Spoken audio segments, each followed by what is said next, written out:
the channel, and up today we're going to be talking about the Smith & Wesson Model 1917. This video is mainly going to focus on what it's like to shoot, some accessories you can get for it, a little tips and tricks, how it carries, the physical properties of owning one of these more so than the history. However, I will beat a dead horse just a little bit on 1917 history, particularly the Brazilian contract, which is what this is. And hopefully if you're after one, or maybe you're just learning about them, it'll help you make an informed decision on whether it's right for you or not. So with that, let's go ahead and shoot it.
Alright, so we'll do a broad overview of this firearm before we get into specifics for those who don't know, because I'm going to jump into history here in just a minute. But basically, the Model 1917 is a large, in-framed Smith & Wesson revolver. It is double single action, holds 6 rounds of 45 auto, 45 ACP, 45 AARP, 1-2 World Wars. It'll also shoot 45 auto rim. Whatever you prefer to call this little guy with the distinction of the auto rim, that's what it shoots.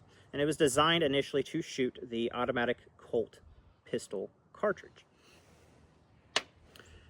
of 45 caliber. So here's a real brief history on the early days of the Model 1917. There are a lot of better videos that cover this in depth. For this video, I don't want to beat a dead horse any more than I have to, but this is relevant to the production of the Brazilian contract, which I will cover a little more in depth. So in 1917, U.S. military going into World War I, they see the writing on the wall, and they realize they don't have enough 1911s, nor can they produce enough quickly to meet the demands of the military. So Smith & Wesson and Colt were asked to make a revolver chambered in 45 ACP. Now for Smith & Wesson, this was very easy. They had already been working on a revolver for the British 455 Webley. When the military required the 45 ACP, it was a simple conversion. After World War I's over, these guns get mothballed, some get surplused off, and then we hit World War II. Well, guess what? There's a weapons shortage again, so the Smith & Wesson comes back out. Now, I do not believe they made any more. I just think the ones that were mothballed came back out of storage. And then they see use in Korea, and believe it or not, they see use in Vietnam. I actually had a neighbor growing up who a gentleman in his squad was a tunnel rat. He used a Model 1917.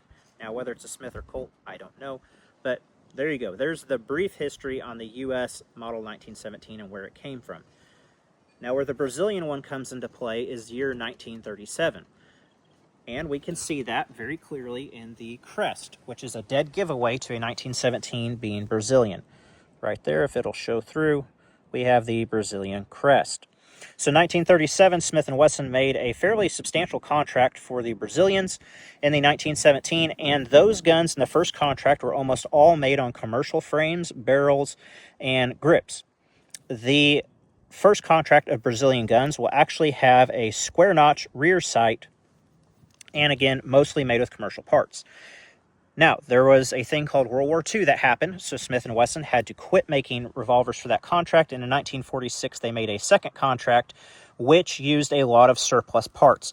And my guess for that is because with the World War II being over and revolvers becoming antiquated, at least in the eyes of the military, they started surplusing off a lot of them. So I imagine there were a lot of parts laying around.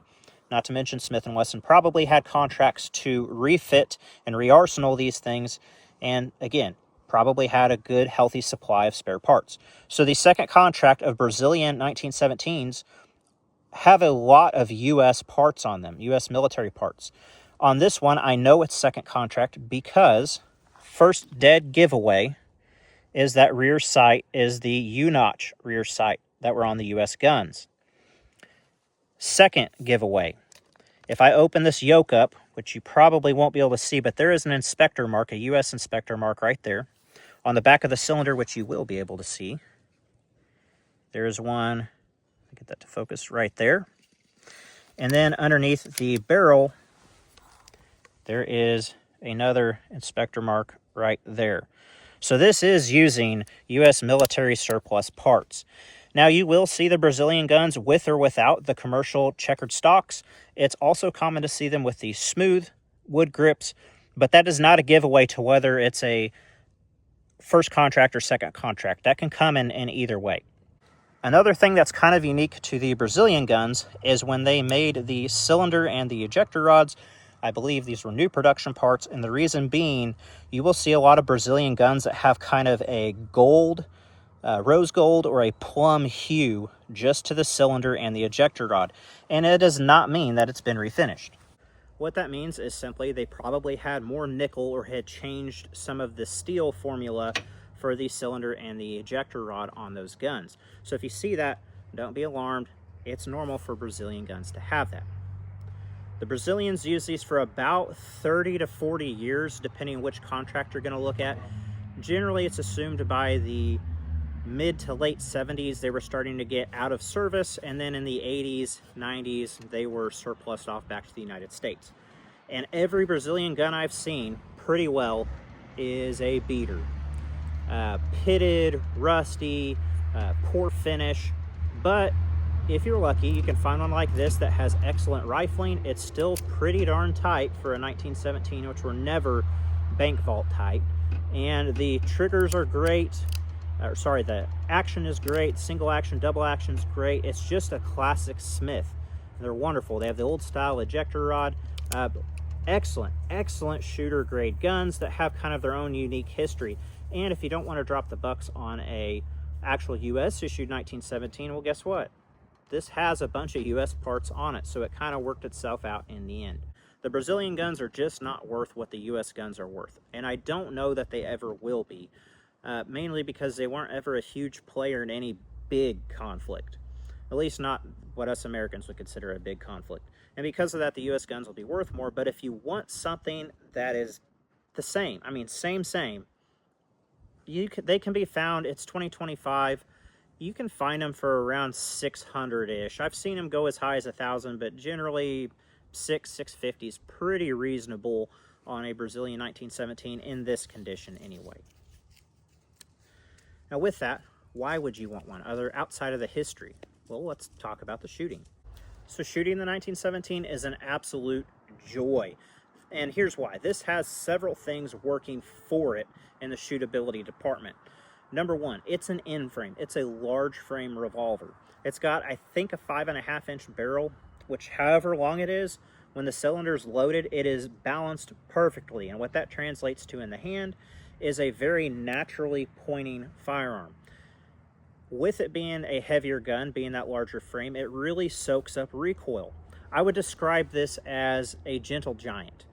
You're shooting a 230 grain 45 caliber bullet, putting some serious lead down range. I mean, we won 2 world wars with it. Just don't forget that.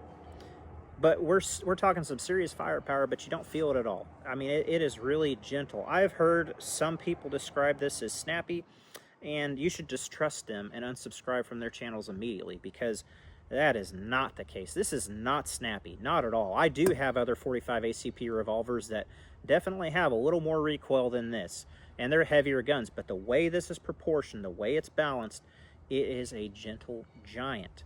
Another thing this has really working for it is the action. Double action, single action. It's that classic double action from Smith that doesn't even make you want to use the single action, but if you want to use a single action, it's there. But guys, this has one of the best double actions I've ever felt on a Smith. This, I would put the 1917 on par with like 1960s and 70s Smith & Wessons. I mean, we're talking pinnacle of revolver refinement. I mean, right there. The actions are just great. Double action is amazing in this, and I really don't like to use single action in it because the double's so good. So between how it points, how it balances, the lack of recoil, how good the trigger is, what are the downsides to this? And I'll say there are two, but one of them is easily fixed. So the one that's easily fixed is going to be the grip. On these early Smiths, they just didn't have a lot in the grip department other than something to hang on to. And I love the way these look, especially without the adapter, but the problem is when you grab this thing and start shooting, each time you shoot this, it wants to recoil up. And after 2-3 shots, you're up here and you got to regrip the entire gun. It's like holding on to a wet bar of soap. Not that it's slick, but the recoil just jumps the gun out of your hand as you shoot it, and you just start losing territory on this thing. And so the good news is you can fix that. You could go with a grip adapter like this. I don't think this is a Tyler, but it's somebody's grip adapter. It looks old, which is why it's on the gun. And it helps, however, it did not fix the problem. You'll still see me adjust grip on this every once in a while throughout the video, but it is a vast improvement. Option 2 with the grips is just buy a modern in-frame grip. Buy a Target grip or a Combat grips, Packmeyer, Hogue rubber grips, whatever, right? There's a lot of options for grips on this which fix that problem, making this gun not only a lot of fun to shoot, but you could potentially shoot your 45 ACP revolver pretty fast and hit what you're aiming at. So pretty neat there. Now the main detractor, I'd say, from making this just the most shootable gun are going to be the sights. You guys saw it earlier. The sights are pretty thin. There's not a lot there to work with. However, compared to the 1911s of the same era, the sights are a whole lot better than that. But compared to modern sights now, you just don't have a lot to work with. Now, I know a guy could say, oh, but you could put aftermarket sights on it. Don't be that guy, all right? These are getting hard to find. Buy one that's already been butchered to do that to it. But yeah, classic Smith, 5-screw. You know, you've got the ejector rod with the larger end there, and it's just wonderful. You know, I would say maybe another drawback would be the moon clips. They're a real pain to load, and they're even worse to unload off the moon clips, even with a tool. They're just a pain in the butt. Now, they do loosen up as you use them. I don't particularly like them. I prefer just to single load in one at a time, or what I've started to do recently is just grab a bunch of 1911 magazines, put 6 rounds in each one, and then as I'm at the range, I just feed them in that way, and I do like doing that. If you're going to carry this for like a woods gun or concealed carry in the wintertime, you know, a good Simply Rugged sourdough pancake holster would be great for this. You could do something like that, you know, untuck your flannel. But if you're going to carry this, I would recommend at least what's in the gun to have moon clips, simply so that if you've got a reload, which, I mean, statistically you won't have to, but after shooting's done, I would certainly top off before I holster my gun.